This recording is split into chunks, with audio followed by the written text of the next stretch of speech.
The thing about self-discipline is that it is necessary for everything you do in your life. You have to be self-disciplined. Working out, you gotta work out every day. You gotta stay in shape. If you don't stay in shape, you die. When I'm working out, I always do one extra rep, one extra set, because it's a promise I kept to myself. But working out might not be a priority for every single day because you've got things going on in your business world and with your family and all that. So guess what? It's a priority for my life, so I do it in the morning before my day even starts. If you change your mindset and really focus it on what discipline really is, you start to welcome discipline. You welcome self-discipline into your life. And here's the biggest thing. It's a pattern. It's a pattern I keep of me. I always do a little extra. I always go the extra inch. And the quickest and easiest place to do it is the gym, because I can always grab one more weight, one more set. And here's what it does. It shifts your identity. The benefit of discipline in my eyes has always been that through discipline, I get things done. I do it in the morning before my day even starts. So I can still handle the priorities for the day, but I got my workout done. So long term, I look up in a year and I'm not out of shape and breathing hard when I go up in the stairs because I maintain that discipline on a daily basis. Most people go through life never discovering what their talents are. Most people never develop their talents. You need to tell you no more snacks, no more desserts, no more TV, we working out now. They have skills and abilities, but if you don't nurture them, if you don't develop them, they will never serve you. Your gifts can take you many places if you develop your gifts. The best gifts come from the bottom. I value myself enough to give 120% or don't do it. And that if you decide that my life deserves my developing this what I do well. Why are you only giving 50%? What's wrong with you? I grant you that if you begin to work to develop your gifts, you'll develop a strong sense of happiness. You'll get a larger vision of yourself, because part of beginning to get a larger vision of yourself, all of us need some area of our lives where we can have a feeling of competence. When other folk are having a good time, you've got to have the strength of character. You need to tell you that you owe you something. As you begin to develop and expand your skills and your talents and your vision of yourself, you will always be in control of your destiny. I want freedom. And for me, disciplining myself means more freedom.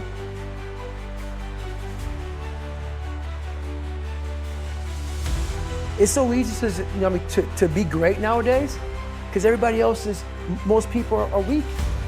This is a softened generation. So if you have any mental toughness, any ability, if you have any fraction of self-discipline, the ability to not want to do it but still do it. People have a hard thing understand. I hate to run.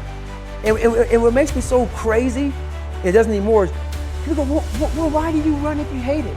What are you talking about? I don't want to take showers and eat either. I hate that too. That's life, man. It wasn't until I changed that mentality that I became somebody. I hated going to school, so guess what? I was dumb as. But if you can get through to doing things that you hate to do, on the other side is greatness. That's what people don't understand. By me running, I am callous in my mind. I'm not training for a race. I'm training for life. I'm training for the time when I get that 2 o'clock in the morning call that my mom is dead or something happens tragic in life. I don't fall apart.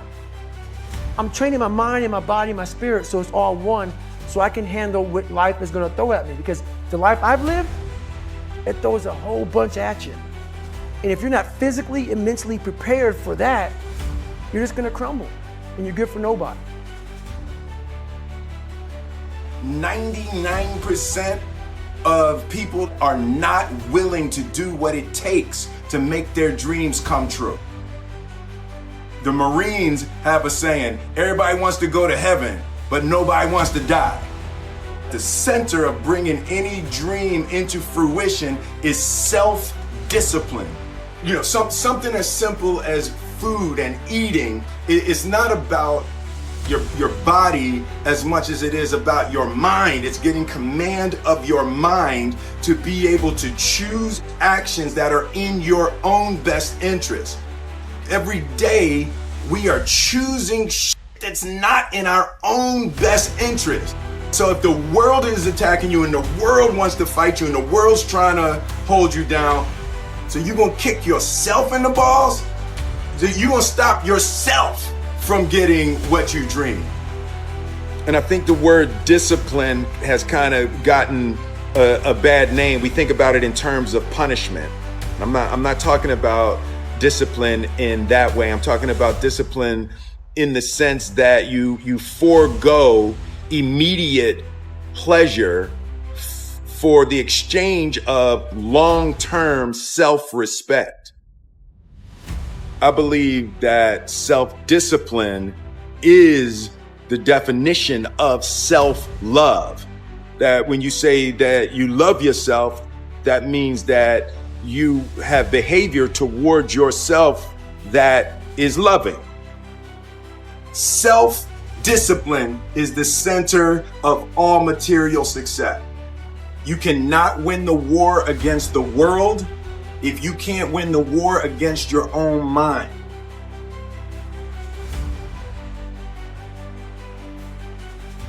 Self-love is when you say to yourself, man, look, I know you and that girl got a real connection.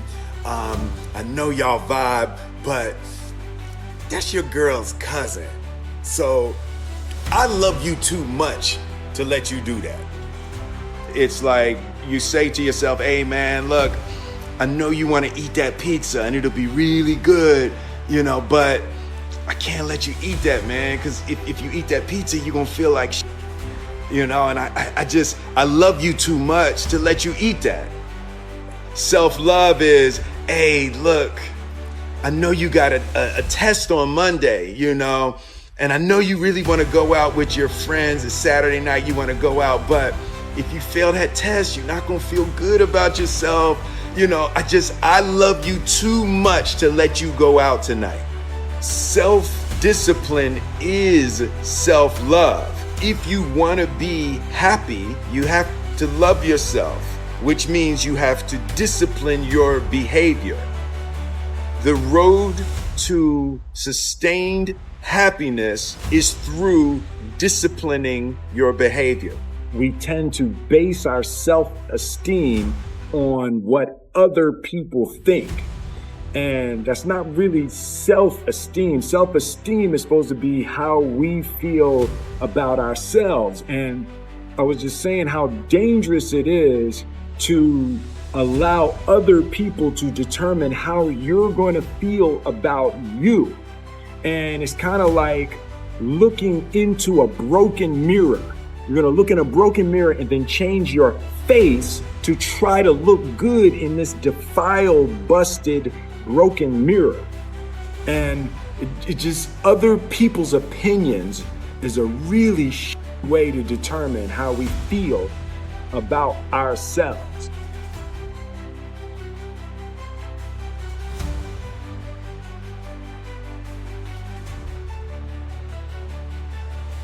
Life can be brutal.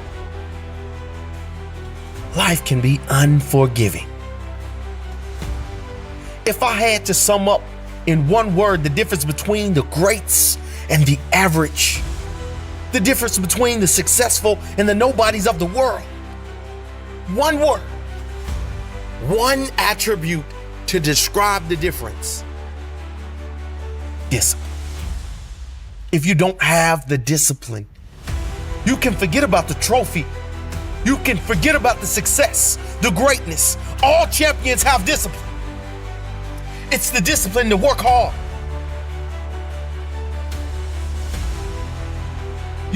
Not when everyone is watching, but when no one is watching. When the fans aren't there, when the coach isn't there, when it's just you and your character. The discipline to eat strong, healthy foods when you have other tempting options. When those around you might not be so strong. The discipline to say no when those around you choose to be average.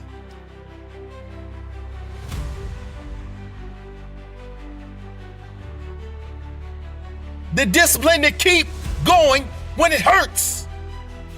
Because life doesn't give you what you want. It gives you what you deserve. And if you haven't worked for it, if you haven't sacrificed for it, if you haven't given your all, then you don't deserve it. And you won't get it.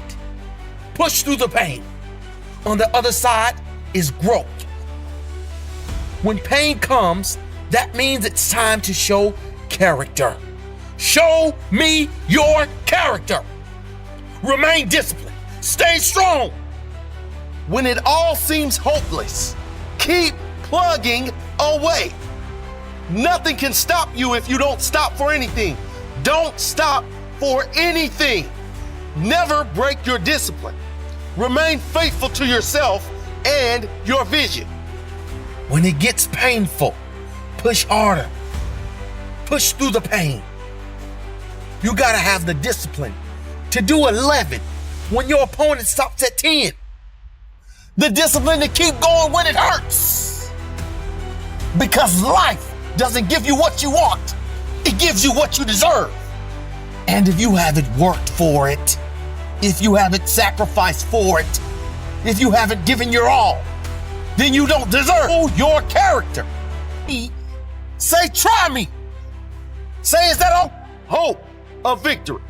When you don't see the results, hang in there. Be strong, be brave, remain disciplined.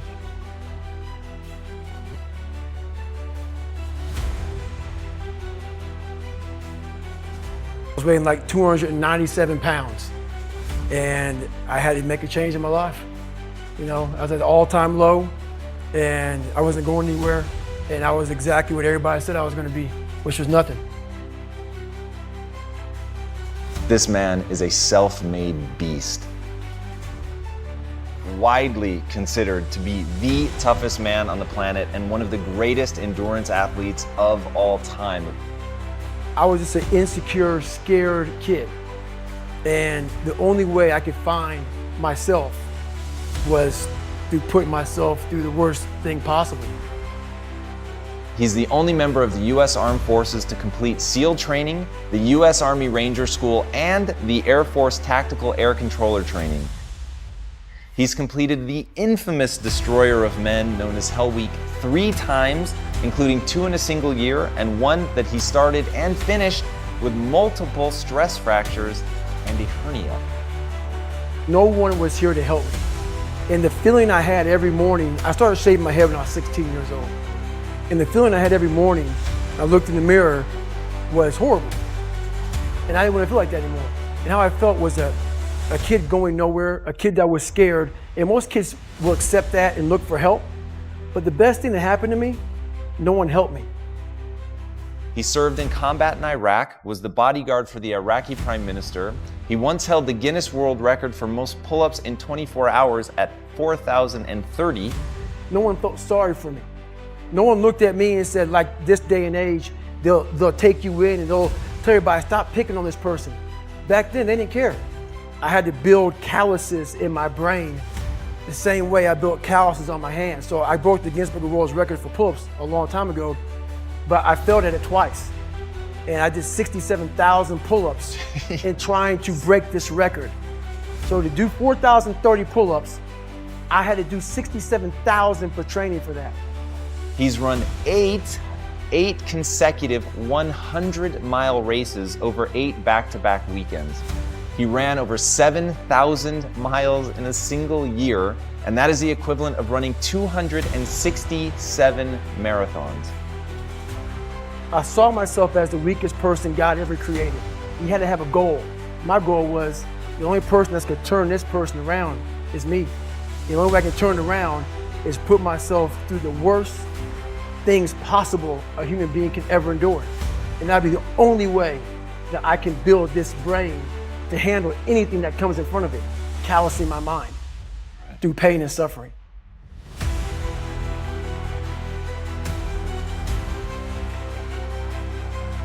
The only way you're ever going to get to the other side of this journey is you have got to suffer to grow. To grow, you must suffer. I'm afraid of my shadow. How can I overcome that? Go in the military, get your kick, do things you hate to do, be uncomfortable every day of your life. Roger that. I'm not the smartest kid in the world. Okay. Instead of somebody saying, oh no, you're smart. No, don't say that to yourself. I said to myself, no, I'm a dumb motherfucker. Okay, roger that. How you get smarter? Educate yourself. So the things that we run from the truth. We're running from the truth, man. So the only way I became successful was going towards the truth. As painful and as brutal as it is, it changed me. In my own right, yourself. Stop listening to people who are calling you fat, gay, transsexual. Everything that is makes no sense. All these insecure people putting their insecurities on you, you gotta flush it out. You gotta just be whoever the hell God or whatever the hell you believe in. If you believe in nothing but yourself, I don't care what it is. You gotta take everything and throw it away. You have to believe in one thing, and that is yourself.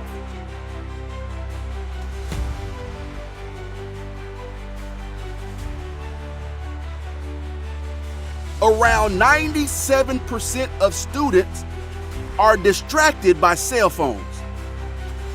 Are you a part of that 97%? When you want to succeed as bad as you want to breathe, then you'll be successful. Whether your distractions are text messages, checking email, surfing the web, playing games, or scrolling through social media, the fact remains that it is a distraction. I'm saying to you today that there are some of you, if you give up your cell phone, you would be successful. But your cell phone is more important to you than your success. Stop wasting time on your cell phone. Facebook isn't going anywhere. Instagram will still be here this weekend. Focus on your dreams. Focus on your studies. Focus on your goals and aspirations. Put the thing down. Look up.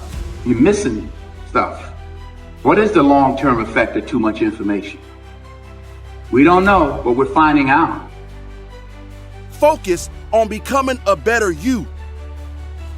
A better you that is not distracted by unnecessary things. You gotta cut off the cell phone. You gotta, no TV. There were those of you who were watching the game last night. You really didn't have no business watching these boys win a national title, going to the NBA, making millions. You didn't have no business watching them because you're not where you need to be. One that is determined to succeed and not scroll. That is determined to prosper and not post. To grow all day and not game all day. Stop wasting time on your cell phone. And when you get to the point where all you want to do is be successful, as bad as you want to breathe, then you'll be successful. It's about you and your future. It's about your grades. It's about your dreams. Ultimately, it's about your life. The time you spend on your cell phone could be used for your success. The time you could be using to be successful, you're using it on the cell. And the cell phone is not bringing you nothing but a bill. Is your life more important than that app, than that game, that post? I need cell phones off. Listen to me. Some of you gonna be broke for the rest of your life because of that little thing on the side. You're gonna be broke for the rest of your life because of a little cell phone. We're so plugged into our cell phones that we become blind to the world around us. And somebody has told you you couldn't live without it. We can't take our eyes off the screen long enough to see the beauty of the world around us. It don't matter whose fault it is that something is broken if it's your responsibility to fix it. For example, it's not somebody's fault if their father was an abusive alcoholic, but it's for damn sure their responsibility to figure out how they're going to deal with those traumas and try to make a life out of it.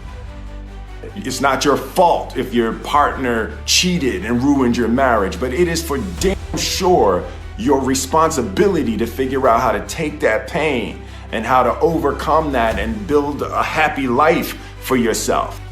Fault and responsibility do not go together. It sucks, but they don't. When something is somebody's fault, we want them to suffer. We want them punished. We want them to pay. And we want it to be their responsibility to fix it. But that's not how it works, especially when it's your heart. Your heart, your life, your happiness is your responsibility and your responsibility alone. As long as we're pointing the finger and stuck in whose fault something is, we're jammed and trapped into victim mode. When you're in victim mode, you are stuck in suffering. The road to power is in taking responsibility. Your heart, your life, your happiness is your responsibility and your responsibility alone. You can make a person smile, you can make a person feel good, you can make a person laugh, but whether or not a person is happy is deeply and totally and utterly out of your control. The prerequisite for spending time with any person is that they nourish and inspire you. They feed your flame. Look at your last 5 text messages. Are those people feeding your flames or dousing your fire? Put your phone down for just a second and look around. Look to the people around you. Are those people throwing logs on your fire or are they pissing on it?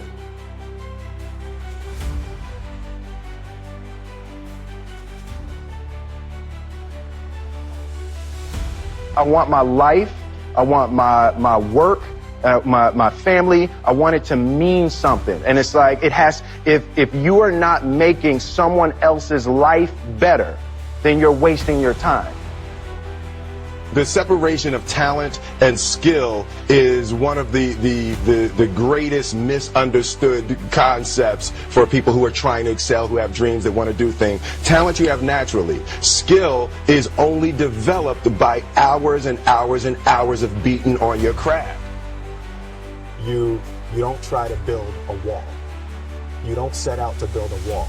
You don't say, I'm going to build the biggest, baddest, greatest wall that's ever been built. You don't start there.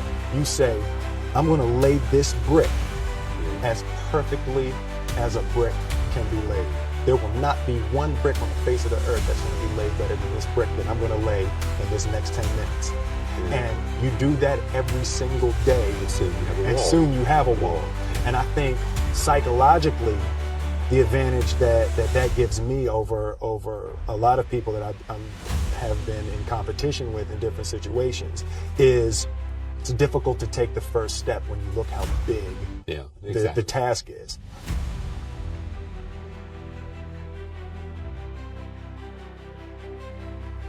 The definition of who I am is very clear to me, and it also redefines who I want to be, in that I know for a fact that I'm stronger than I thought I was. You know, you can't help but ask yourself the question, what would I do if I was in Muhammad Ali's shoes? I'm motivated by fear. I hate being scared to do something. Things that I was scared of. Why were you scared in your bed the night before? What do you need that fear for? Just don't go. Why are you scared in your bed 16 hours before you jump? Why are you scared in the car? Why? Fear is fear of what? You're nowhere even near the airplane. Everything's up to the stepping out. There's actually no reason to be scared. It only just ruins your day. You don't have to jump. And then in that moment, all of a sudden, where you should be terrified is the most blissful experience of your life. And God placed the best things in life on the other side of terror. motivation will never let you stay down for the count. It's times like these that we separate the real from the fake. And when it's like you can take a punch and bounce right back because you understand and know exactly what's at stake. It's times like these that we separate the real from the fake. And when it's like you can take a punch, bounce right back because you understand and know exactly what's at stake. It's money time, baby. And this is for all of the marbles. It's put up or shut up. Survive in advance, win or go home. And that's why you spend all those hours grinding. That's why you spend all those hours pushing yourself to the limit. You spend all those hours running. That's why you spend all those hours sacrificing. You spend all those hours sweating because you know there will be no time for regretting, fretting, or letting yourself or your teammates down. See, you are bound and determined to enter into the realm of greatness that's reserved for you and only you. And so if the day ever comes that you're tired enough to quit, then I need you to act like a car with 4 flats and retire. I don't think you heard me. I said, if the day ever comes that you are tired enough to quit, then I need you to act like a car with 4 flats and retire. Next level success is reserved for those that are willing to not start counting the reps until it starts hurting. Not start counting the shots made until their arms are dead tired. Not start counting the sprints until they're already breathing hard. I heard a wise man say, it hurts, but it works. I say when it hurts, then and only then will you start receiving the perks, the accolades, the attaboys, the attagirls, the great jobs, the alley-oop lobs, the celebration parties with the lobster and shish kebabs, the hoisting of the banners, the sizing for the rings, the smiles, the hugs, and all of the love and respect in between. See, some of you out there, you in the dark. And you know what I need you to do for me when you're in the dark, right?